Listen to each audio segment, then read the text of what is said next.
হোলি, হোলির গানে, হোলি শুনেছেন তো? দোল, রং খেলা, রাধাকৃষ্ণের যে রং খেলার একটা লীলা হয়, সেই লীলায় গৌরচন্দ্রিকাতে এই গানটা, এই সুরতাল আমাকে শিখিয়েছিলেন মনোরঞ্জন কংস বণিক। উনি সারা বাংলায়, আমি বাংলা বলতে শুধু পশ্চিমবঙ্গ বুঝি না, আমি বাংলা বলতে বাংলাদেশ এবং পশ্চিমবঙ্গ মিলিয়ে মিশিয়ে বুঝি। যদিও বাংলাদেশে এখন জঙ্গির উৎপাত বেশি, সেটা আমাদের দুর্ভাগ্যজনক একটা পরিস্থিতি। নইলে সোনার বাংলা এরকম জঙ্গিপূর্ণ হওয়ার কথা নয়।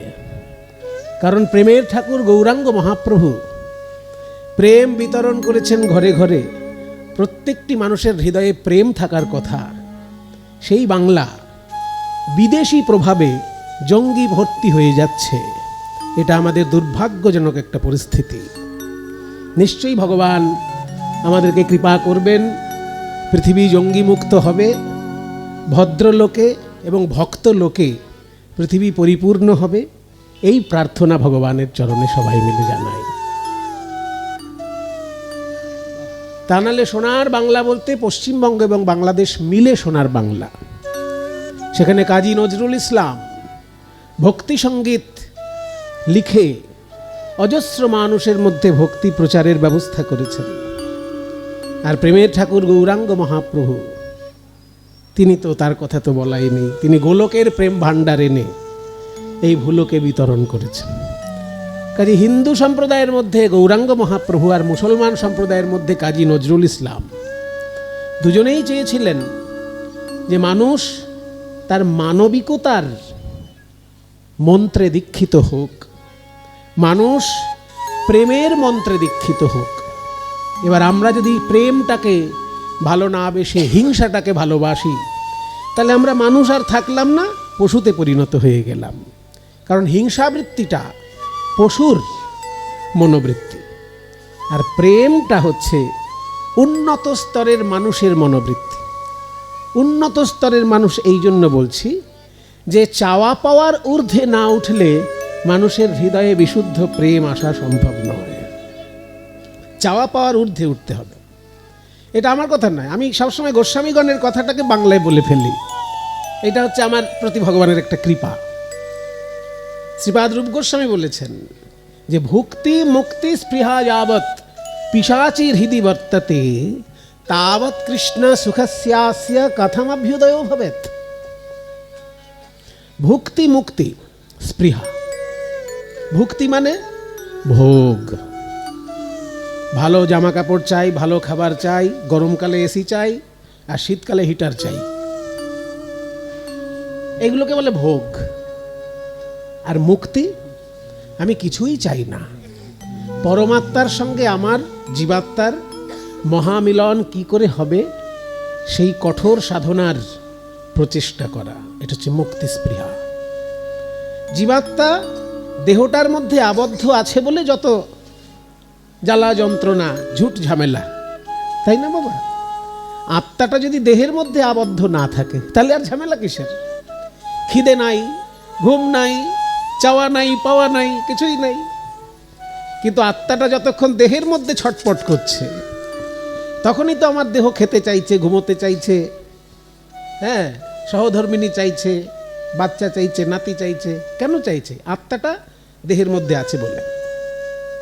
দেহ থেকে আত্মা বাইরে চলে গেলে আর কোনো চাওয়া পাওয়া নাই। সেই জন্য জীবাত্মা যেহেতু আমার দেহের মধ্যে আবদ্ধ, সেটাকে পরমাত্মার সঙ্গে মিলানোর যে কঠোর সাধনা, সেটা হচ্ছে মুক্তি সাধনা। তাই ভুক্তি আর মুক্তি, ভোগ হচ্ছে দেহ এবং মনের কাজ, আর মুক্তি সাধনা আত্মার কাজ।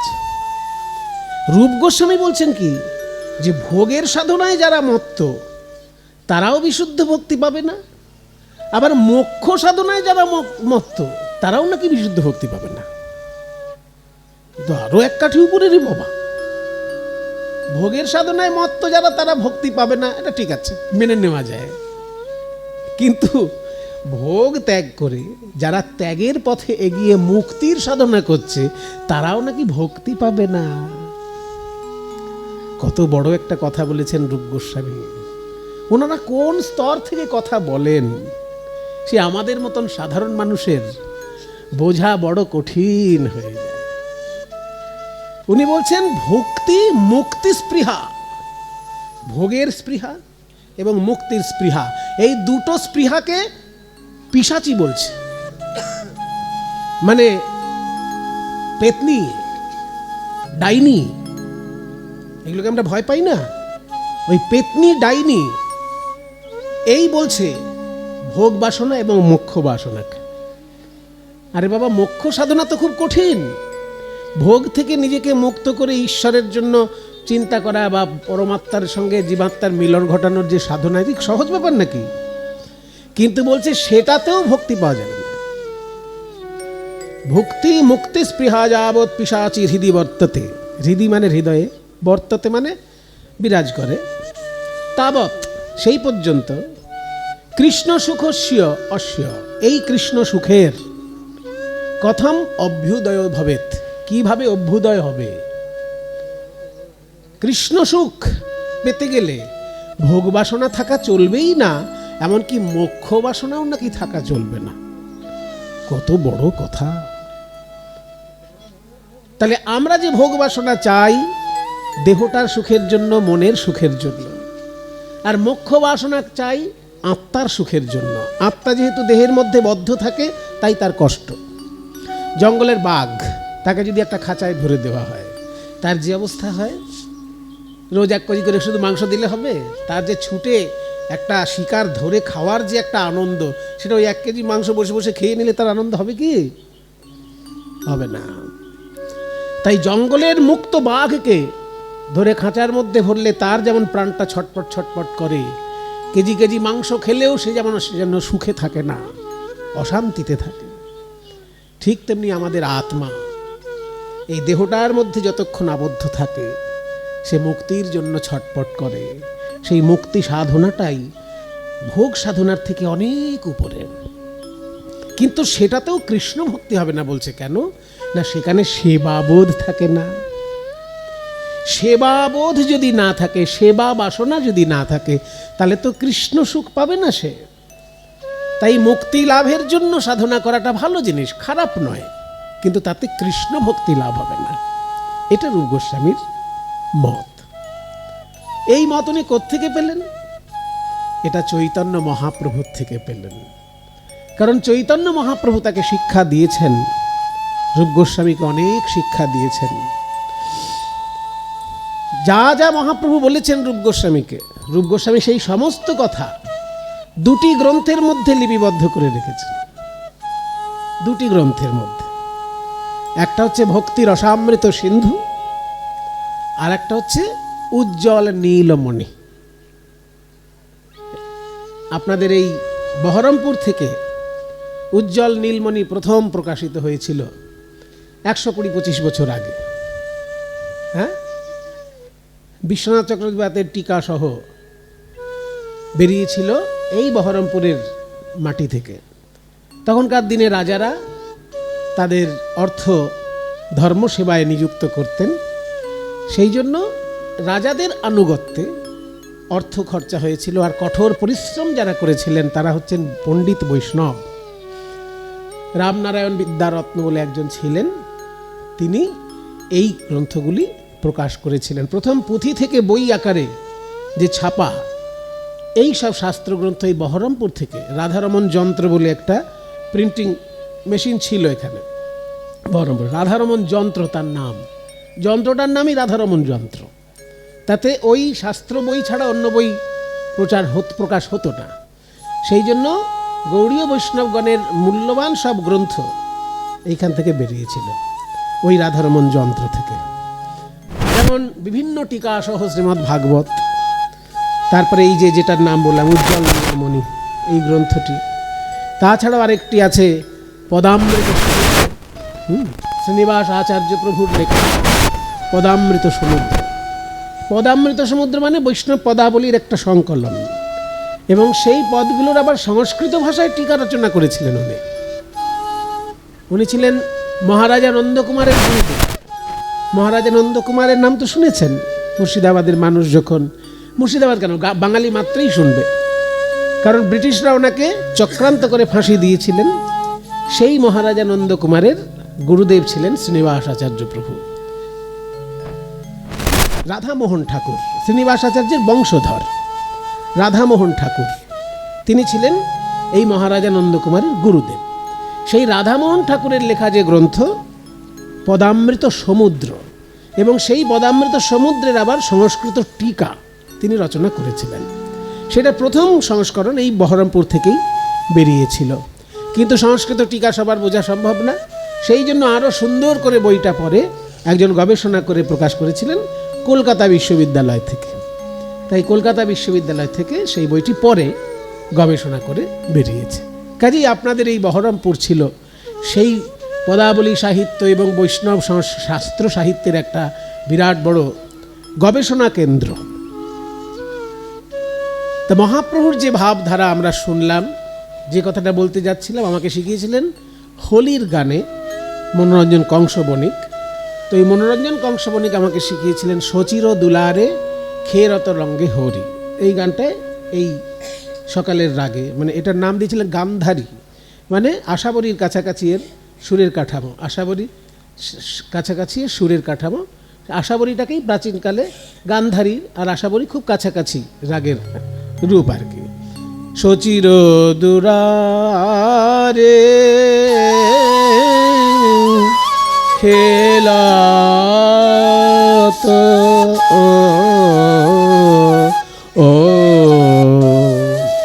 হো রঙ্গে হো রে সচির দুলা। পূরবের ভাবে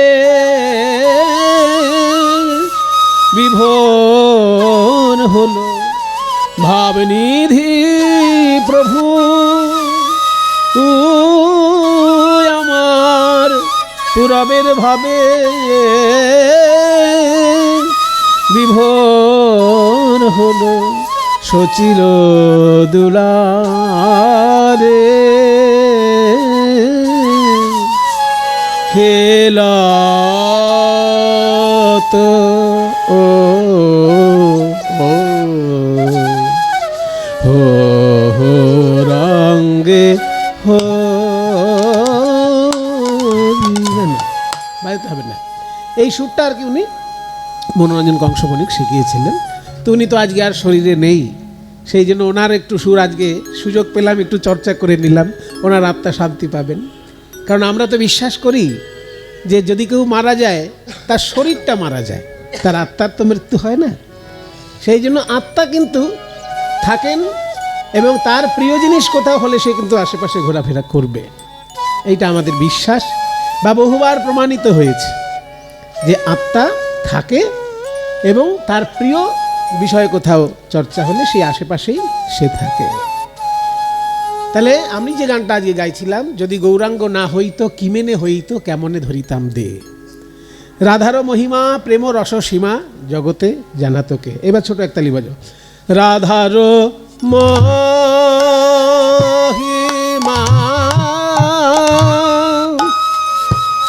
প্রেম রস সীমা, রাধার মহিমা প্রেম রস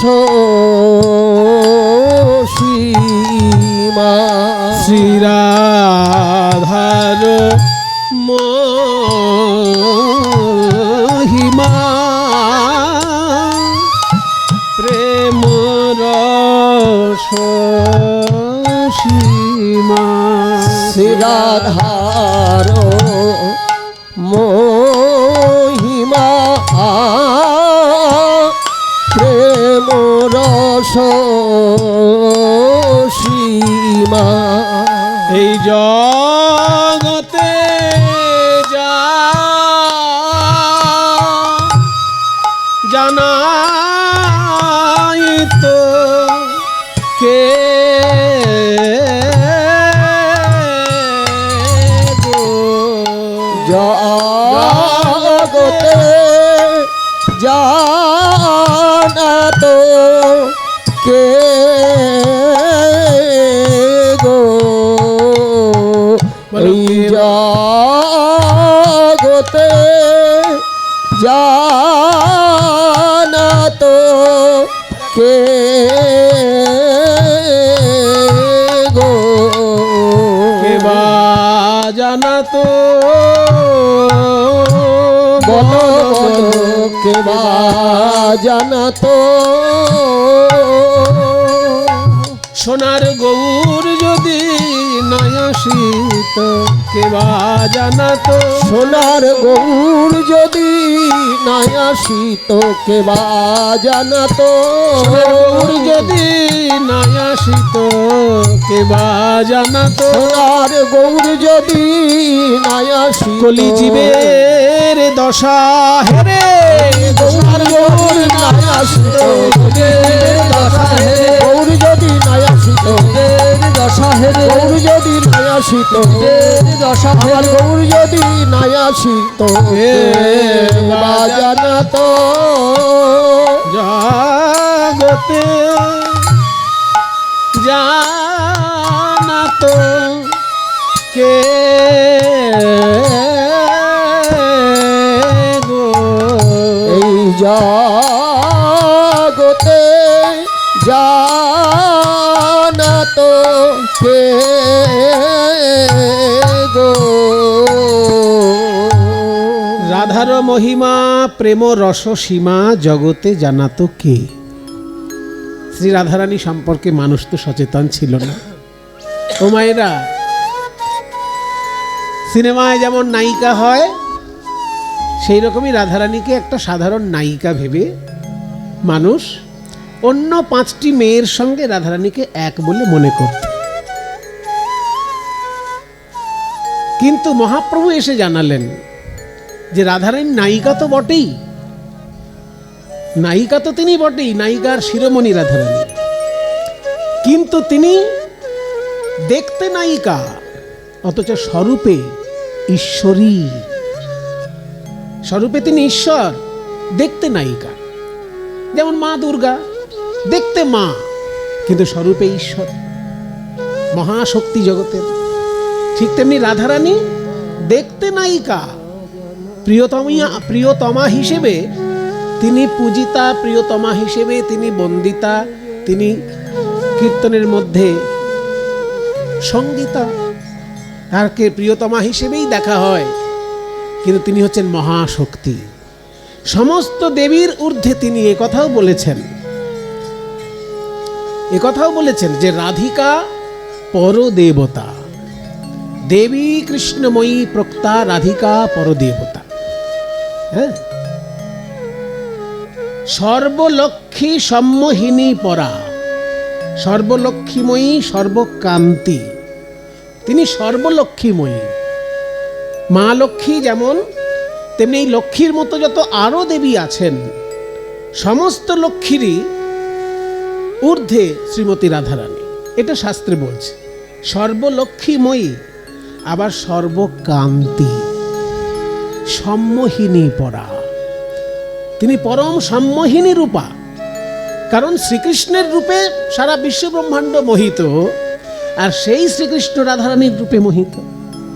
সেই জন্য তিনি একাধারে যেমন সর্বলক্ষ্মীময়ী, সমস্ত দেবীর যেমন তিনি ঊর্ধ্বে, তেমনি একাধারে মহা সম্মোহিনী। উর্বশী টুর্বশী কোথায় লাগে তার কাছে? উর্বশী, তিলোত্তমা, এইসব অপ্সরাদের রূপে তো মুনি ঋষিরা নিজেদের তপস্যা থেকে বিচলিত হয়েছেন, কিন্তু সেই উর্বশী তিলোত্তমার থেকেও অনেক সৌন্দর্য দিয়ে মোহিনী নারী হিসেবে সর্বশ্রেষ্ঠ রাধারানী। কাজেই সর্বলক্ষ্মীময়ী, সর্বকান্তি, আবার সম্মোহিনী পরা। পরা মানে শ্রেষ্ঠা। সেই রাধারানীর মহিমা কে জানতো যদি মহাপ্রভু এসে আমাদেরকে না জানাতেন? তাই রাধারও মহিমা প্রেম রস সীমা। চিন্তামণি প্রণমতাং ব্রজনাগরীণাম চূড়ামণি কুলমণি বৃষভানুরাজ্যঃ स দাস্যাম কাম প্রবর শান্তি মণির নিকুঞ্জ ভূষামণি হৃদয় সম্পুট সন্মণির্ণ।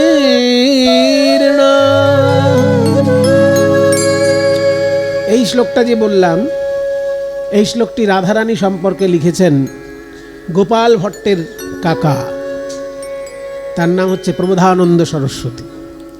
প্রবোধানন্দ সরস্বতীকে গোপাল ভট্টের কাকা মনে করা হয়। কাজেই যদিও মতদ্বৈধ আছে, কেউ কেউ আবার বলেন যে না, তিনি অন্য জায়গার সন্ন্যাসী, কিন্তু একটা মত আছে যে ইনি গোপাল ভট্টের কাকা ছিলেন, প্রবোধানন্দ সরস্বতী। তিনি সারা ভারতবর্ষ ভ্রমণ করতে করতে কাশীধামে গিয়ে বিরাজ করেন এবং কাশীধামে মহাপ্রভুর সঙ্গে তার বিতর্ক হয়। সেই বিতর্কে তিনি পরাজিত হয়ে মহাপ্রভুর শরণাপন্ন হন এবং বৃন্দাবনে এসে বাকি জীবনটা কাটান।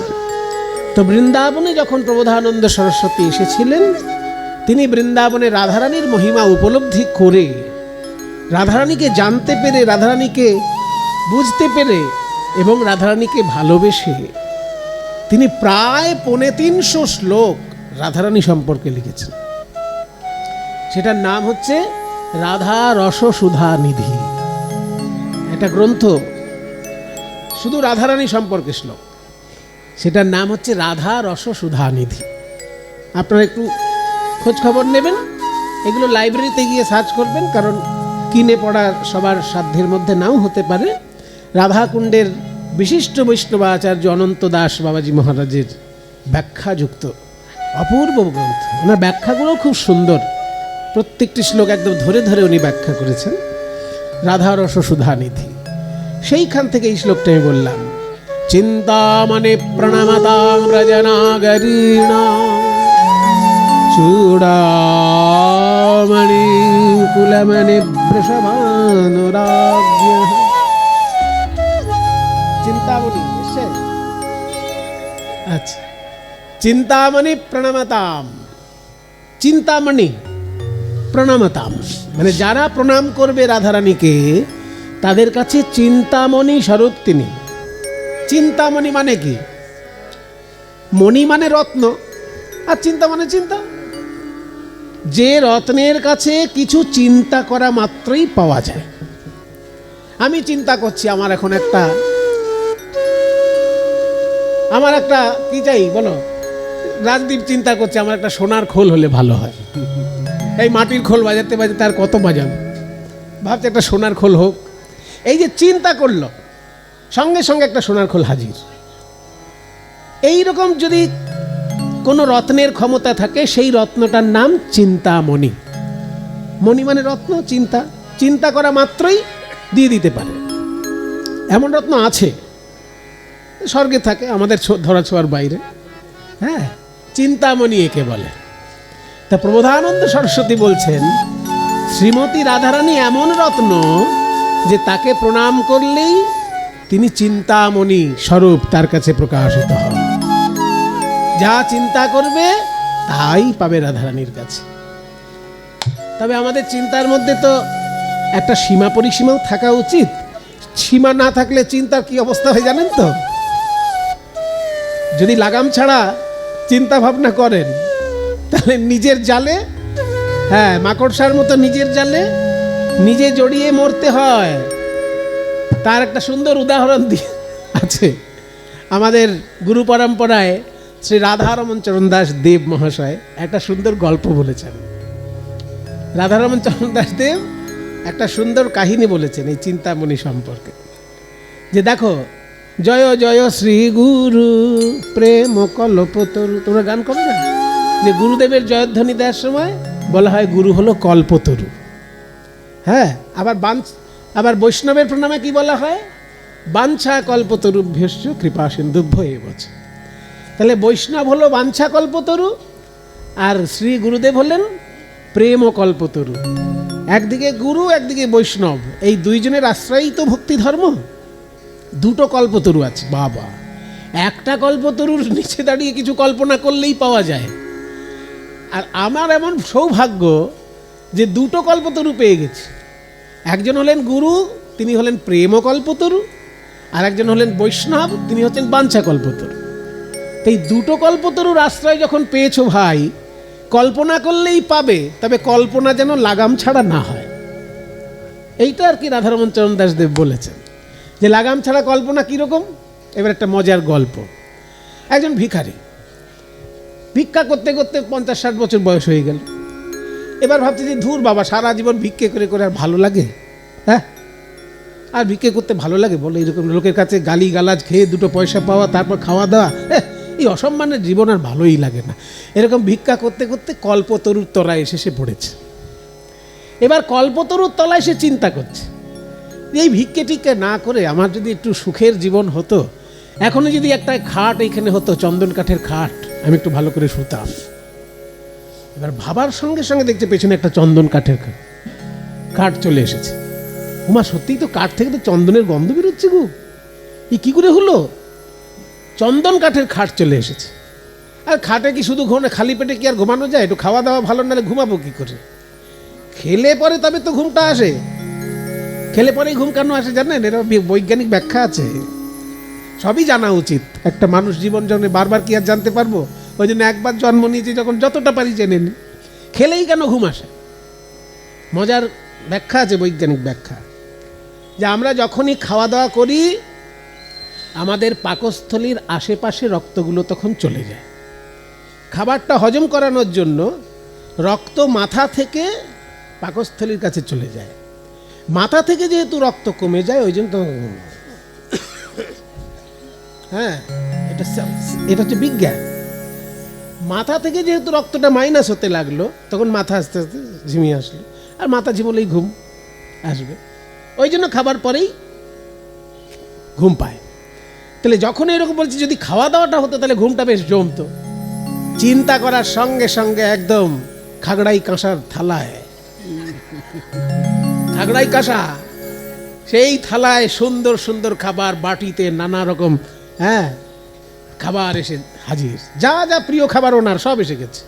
কাঁসার থালায়, গ্লাসে জল টল, একদম সব কিছু একদম মানে আকণ্ঠ পরিপূর্ণ করে সেবা গ্রহণ করে তারপর ওই খাটে শুয়েছে, চন্দন কাঠের খাট।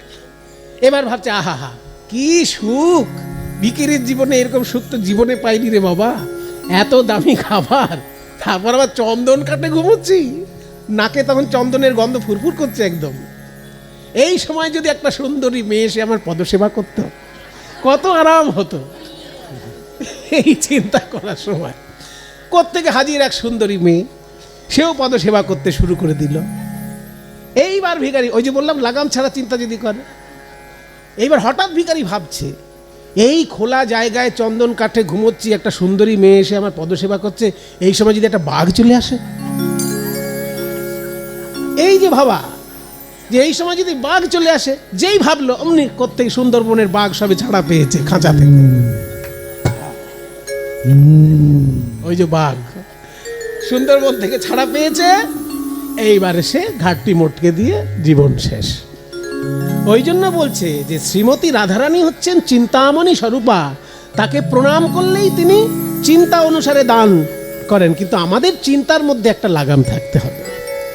এটা আমাদের আচার্যগণের শিক্ষা, বৈষ্ণব আচার্যগণের শিক্ষা, যে চিন্তামণি তিনি, কিন্তু আমার লাগাম যেন থাকে, কেন ওই বাঘের অবস্থা হবে। চিন্তামণি প্রণামতাম, মানে প্রণাম করলে পরেই তিনি চিন্তামণি স্বরূপা তার কাছে রাধারানী।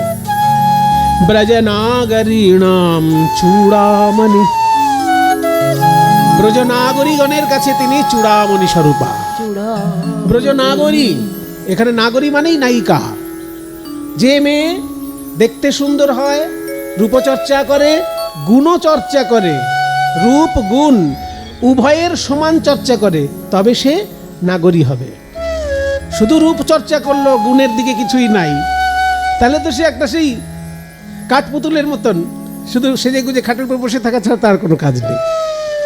কিন্তু রূপের চর্চাও করবে, আবার গুণের চর্চাও করবে। রূপে গুণে অনুপমা রমণীর মণি, রাধারানী সম্পর্কে বলা হয়েছে। এটা আমি ওই অনন্ত দাসজিকেই শুনিয়েছিলাম গানটি। অনন্ত দাসজি যেহেতু রাধারানী, রাধারস সুধানিধি লিখেছেন, তো ওনার সঙ্গে যখন আমার দেখা হয়েছিল প্রথম, আমি বললাম আপনার রাধারস সুধানিধি আমার একদম প্রাণ ভরে গিয়েছে, এত সুন্দর আপনার লেখা। আর সব থেকে আপনাকে আমার এই জন্য ভালো লাগে যে আপনি কাঠ বৈষ্ণব নন, একজন আছে শুকনো বৈষ্ণব, মানে প্রচুর শাস্ত্র জানে কিন্তু কীর্তন রস সম্পর্কে তার কোনো ধারণা নেই, বৈষ্ণব পদাবলীর রস সম্পর্কে তার কোনো ধারণা নেই, কিন্তু শাস্ত্র সম্পর্কে প্রচুর জানে, বিরাট বড় পণ্ডিত বৈষ্ণব, কিন্তু কীর্তনের রস সম্পর্কে তার বিন্দুমাত্র ধারণা নেই। এসব কাঠ বৈষ্ণব প্রচুর পাবেন জীবনে। উনি কিন্তু এরকম কাঠ বৈষ্ণব ছিলেন না। উনি যেগুলো ব্যাখ্যা করতেন রাধারানীর শ্লোক, সঙ্গে সঙ্গে বৈষ্ণব পদাবলীতে কি আছে সেটা খুঁজে বার করে পদাবলীর রেফারেন্স দিতেন। প্রচুর বৈষ্ণব পদাবলীর রেফারেন্স দিয়ে দিয়ে ওনার কিন্তু ব্যাখ্যাগুলো লেখা। সেই জন্য আমি বলি আপনি এত ভালো লাগে আপনাকে এই জন্য যে আপনি একাধারে যেমন ভজন রসিক তেমনি আবার সঙ্গীত রসিক, যার জন্য বৈষ্ণব পদাবলী আপনি এত রেফারেন্স দেন। তখন তিনি বলেছিলেন, বাবা বৈষ্ণব পদাবলী তো বৈষ্ণব জগতের প্রাণ, বৈষ্ণব পদাবলী ছাড়া কি আর বৈষ্ণব ধর্ম থাকতে পারে? বৈষ্ণব ধর্মের রসের মূল জায়গাটি তো পদাবলী সাহিত্য, এটা উনি বলেছিলেন। তখন আমি বললাম তাহলে আপনি যখন রাধারানীকে এত ভালোবাসেন, আমি রাধারানী সম্পর্কে একটা গান আপনাকে শোনাব। সেই গানটির লেখক আবার স্বয়ং রঘুনাথ দাস গোস্বামী। যে রঘুনাথ দাস গোস্বামীর ভজনস্থলিতেই তো উনি থাকতেন, তা আপনি যেহেতু রঘুনাথ দাস গোস্বামীর আশ্রয়ে রয়েছেন আর রাধারানীকেও ভালোবাসেন, তাই একটা পদ এমন আছে যেটা রাধারানী সম্পর্কে পদ, কিন্তু লেখক রঘুনাথ দাস।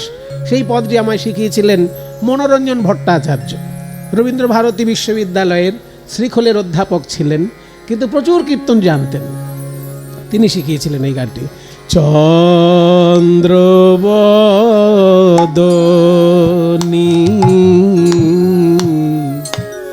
ধনী রে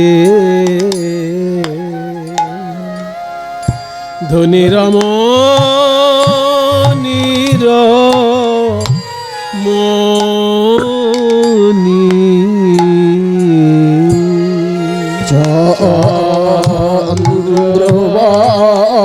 চন্দ্রবদনী ধনী রে ধনী রমণীর মনি ধনী আমার রূপে গুণে অনুপমা ধনী রূপে গুণে অনুপম বলি কিসে বা তুলনা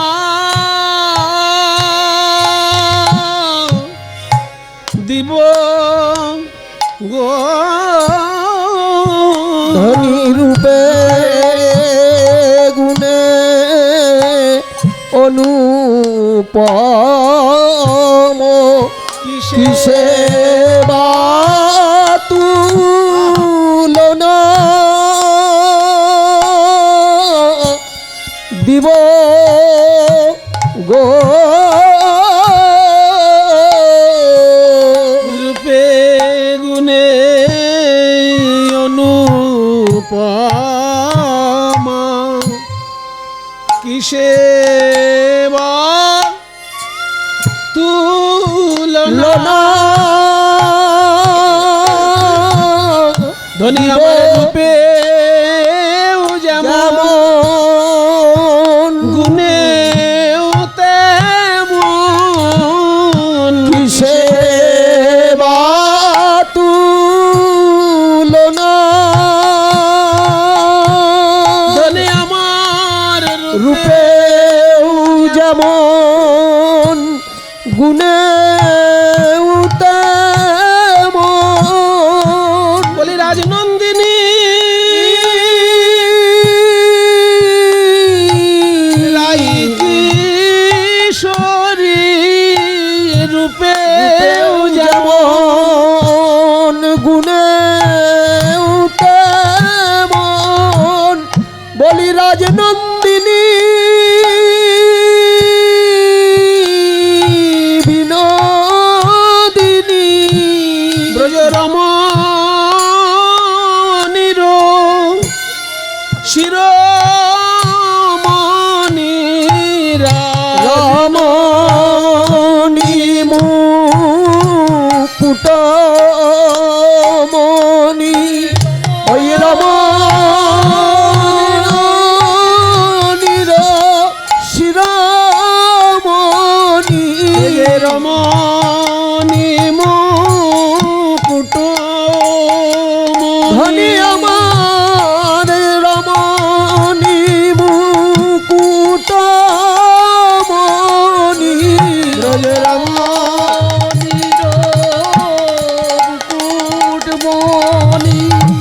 রমণী রমণী শিরোমণি রমণীর মুকুট ধনী আমার রমণীর শিরোমণি রমণী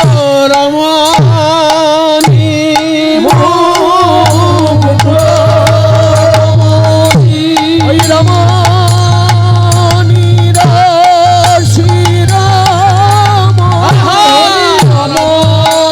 রমণীর মুকুটমণি রমণী মুকুটমণি রমণীর শিরোমণি রমণী মুকুটমণি রমণীর শিরোমণি বলো কিসে